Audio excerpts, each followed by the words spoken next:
కట్టుదిట్టమైన భద్రతా ఏర్పాట్ల మధ్య దేశ 70వ గణతంత్ర దినోత్సవ వేడుకలు ఘనంగా సాగాయి. ఢిల్లీలోని రాజ్పథ్లో రాష్ట్రపతి రామ్నాథ్ కోవింద్ జాతీయ పతాకాన్ని ఆవిష్కరించారు. ఈ వేడుకలకు ముఖ్య అతిథిగా దక్షిణాఫ్రికా అధ్యక్షుడు సిరిల్ రామఫోసా హాజరయ్యారు.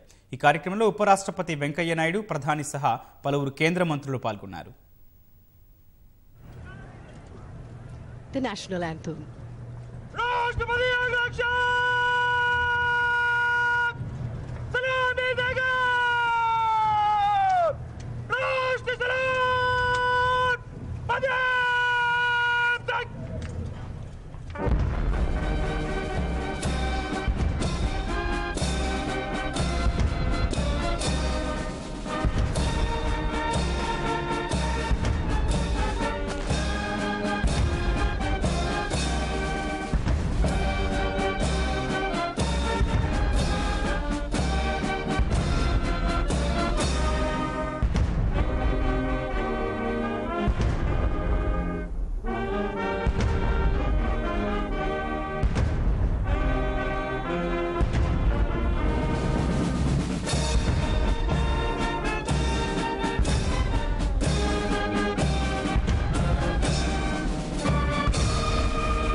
అంతకుముందు ఇండియా గేట్ వద్దనున్న అమర్ జవాన్ జ్యోతి వద్ద భారత ప్రధాని నరేంద్ర మోదీ అమరవీరులకు నివాళులర్పించారు.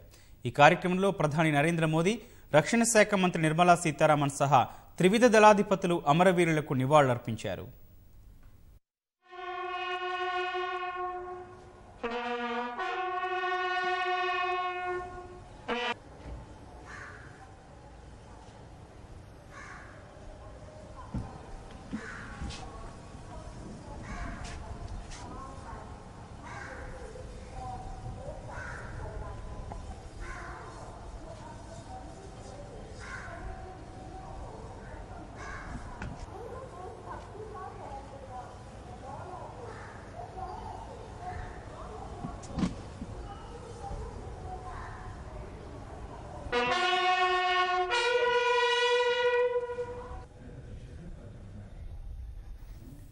అనంతరం రాజ్పథ్కు చేరుకున్న ప్రధాని మోదీ రాష్ట్రపతి రామ్నాథ్ కోవింద్ దంపతులతో పాటు ముఖ్య అతిథి దక్షిణాఫ్రికా అధ్యక్షుడు సిరిల్ రామఫోసా దంపతులకు సాదర స్వాగతం పలికారు.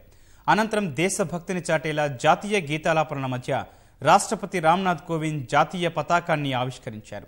ఈ కార్యక్రమంలో ఉపరాష్ట్రపతి వెంకయ్య నాయుడు దంపతులు సహా హోంమంత్రి రాజ్నాథ్ సింగ్, విదేశాంగ మంత్రి సుష్మా స్వరాజ్, మాజీ ప్రధానులు మన్మోహన్ సింగ్, దేవేగౌడ, కాంగ్రెస్ అధ్యక్షుడు రాహుల్ గాంధీ, సీనియర్ నాయకులు గులాం నబీ ఆజాద్ తదితరులు హాజరయ్యారు.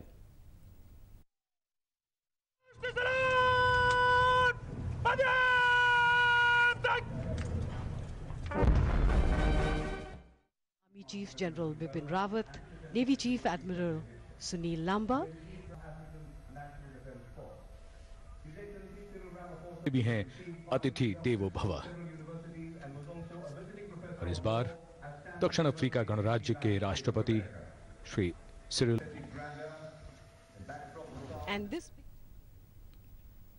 అనంతరం అమర సైనికుడు లాన్స్ నాయక్ నజీర్ అహ్మద్ వానీకి కేంద్రం ప్రకటించిన అశోక చక్ర పురస్కారాన్ని అహ్మద్ వానీ సతీమణి మహజబీన్ కు రాష్ట్రపతి అందజేశారు. మరో ఇద్దరికి కీర్తి చక్ర పురస్కారాలు ప్రదానం చేశారు. ఈ కార్యక్రమంలో 308 మంది సైనిక సిబ్బందికి శౌర్య పురస్కారాలు ప్రదానం చేశారు.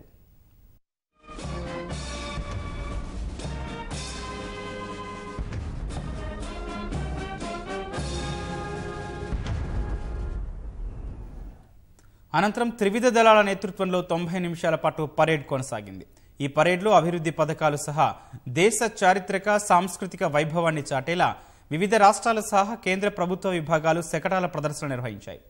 భారత సైన్యం సామర్థ్యాన్ని, శక్తిని ప్రతిబింబించేలా ఆయుధ వ్యవస్థల ప్రదర్శన సహా సైనిక విన్యాసాలు చేపట్టారు. 90 ఏళ్లకు పైబడిన భారత సైన్యానికి చెందిన 4 మాజీ సైనికాధికారులు తొలిసారిగా పరేడ్లో పాల్గొన్నారు.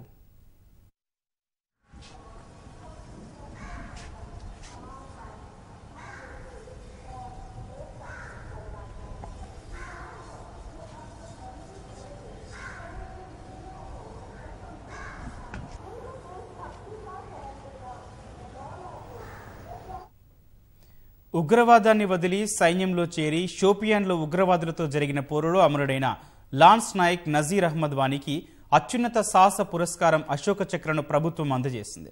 రాజ్పథ్లో జరిగిన గణతంత్ర వేడుకల్లో రాష్ట్రపతి రామ్నాథ్ కోవింద్ చేతుల మీదుగా అహ్మద్ వానీ భార్య ఈ అవార్డును స్వీకరించారు.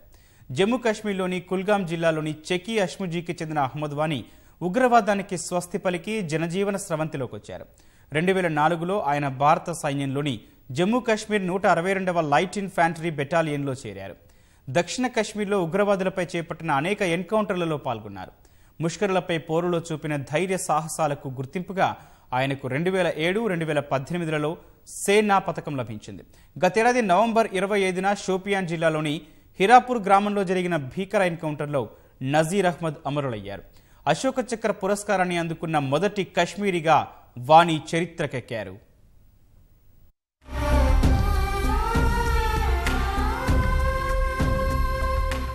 The highest peacetime gallantry award, the Ashok Chakra. Soldiers for gallantry, the Ashok Chakra. Lance Naik Nazir Ahmad Wani बार 2 सेना मेडल, जम्मू एवं कश्मीर लाइट इन्फेंट्री 34वीं बटालियन, राष्ट्रीय राइफल्स, मरणोपरांत।